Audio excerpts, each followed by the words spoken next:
End of December, I made a video telling you not to buy silver, even though that silver prices were rising so fast, because by the end of January or the beginning of February, silver prices are going to crash, which is exactly what has happened. Silver prices saw the biggest crash since 1980s. Everybody who purchased silver in the last month or so most likely have lost money. And now everybody is simply blaming Wall Street and big banks for manipulating prices and crushing silver prices. But what if I told you that the entire increase in silver prices was completely artificial? It should not have happened in the first place. It was just a game that Wall Street played against you to steal some of your money. And in this video, I will explain how exactly they did it. So, if you're ready, give this video a thumbs up and let's get right into it. When you see the price of anything growing so fast, it is really difficult to stay aside and you want to get in and profit out of it.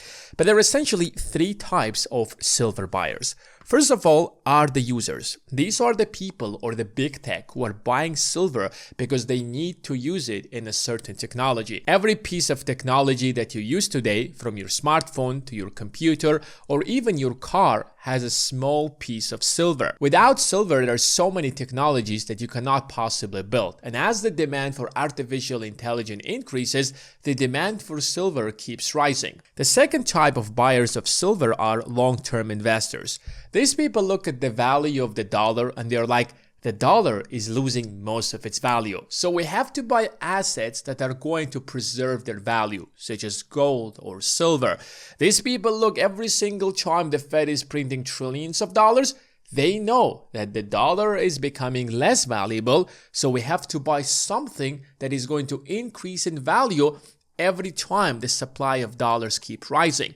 These are investors. And if you haven't started investing yet, then check out the Investing Academy, where you will get a step-by-step instruction to buy your first stock. The third type of buyers of silver are speculators. These people don't care about the value of the dollar or the silver itself. All they want is to profit from the rise or the fall of silver prices. If speculators assume that silver prices will increase from $70 to $100 in January, they will buy it and instantly sell it whenever the price of silver increases. This is exactly how they manipulated silver prices.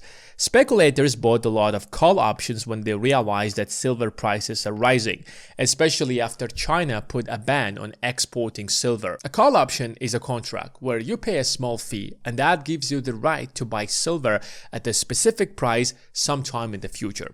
Let's assume that silver prices right now are $70. I can pay a small fee and a month later I can still buy silver for $70. So if silver prices rise to $100, I will buy silver for $70 and sell it for $100. And why would I be able to buy it for $70 when the market price is $100? That's what call option gives me the right to do so. But to do that, I have to pay a small fee. And call options were sold by market makers.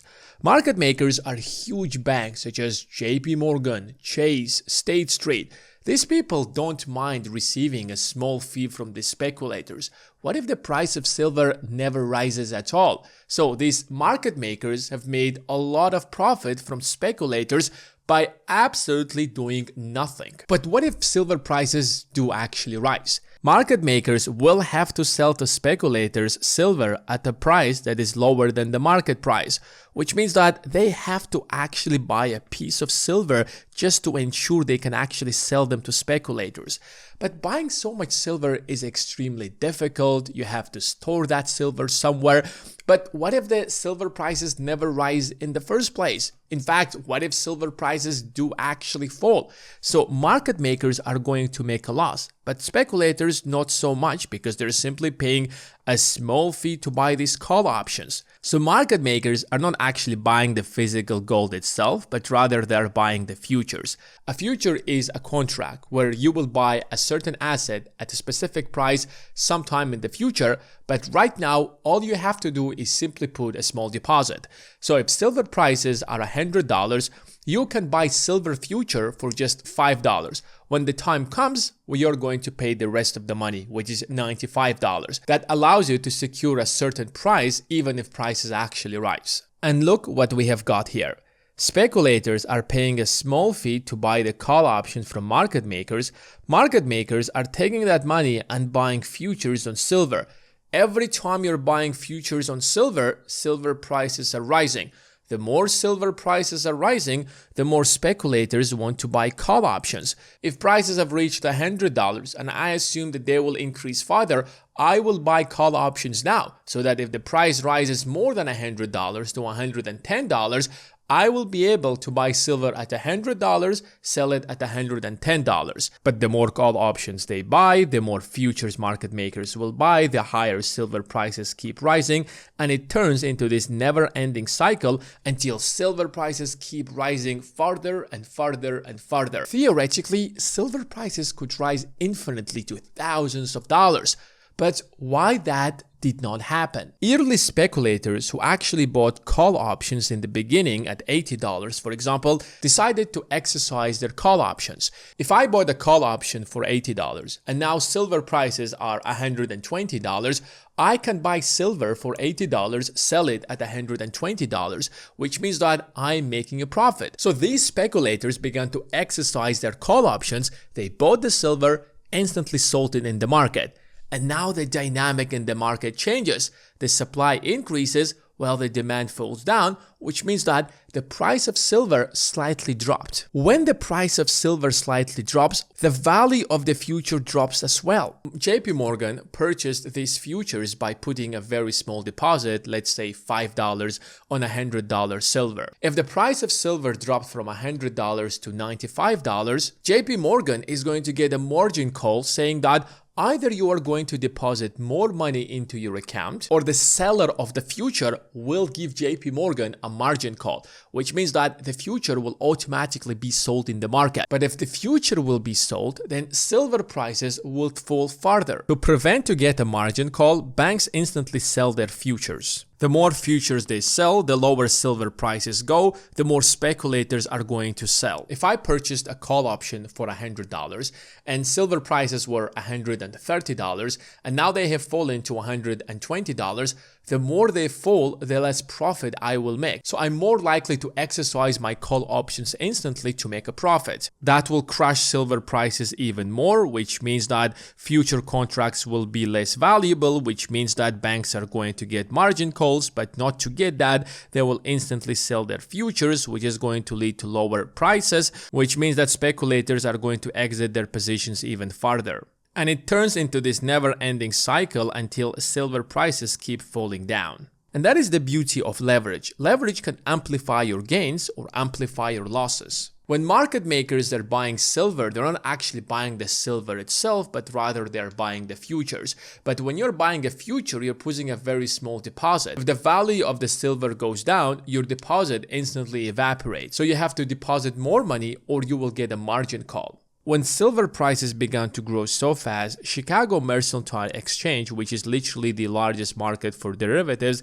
instantly raised their margin requirements from 9% to 18%. When they realized that this is turning into a bubble and we don't want to see a massive crash of the entire exchange, they instantly began to increase their requirements. So instead of just putting $9 for a $100 asset, now you have to put $18. Futures and call options are derivatives. You're using leverage when you're buying or selling an asset. When the market is growing, you can make astronomical amounts of money. So you simply put $5 and you can actually buy an asset that's worth $100. So if the price of that asset just grows by 5% to $105, you just made 100% on that $5 investment. But the moment the market even crashes slightly, let's say by 5%, you lost your entire $5 because you put $5 on a $100 asset, which means that you lost 100% of your investment. So what led to the dramatic rise of silver prices is that speculators kept buying call options, which forced market makers to hedge against the price of silver, which is why they kept buying futures of silver, which led the price of silver to continue rising. But the moment speculators began to exercise their call options and selling silver to cash out and make a profit, the market dropped slightly. But because these market makers purchased the vast majority of their silver with futures, it instantly led to margin calls. And to avoid getting a margin call, market makers began selling their futures. The more futures they sell, the lower silver prices go, the more futures they're obligated to sell to avoid getting a margin call. So it turns into this never-ending cycle until silver prices completely collapse,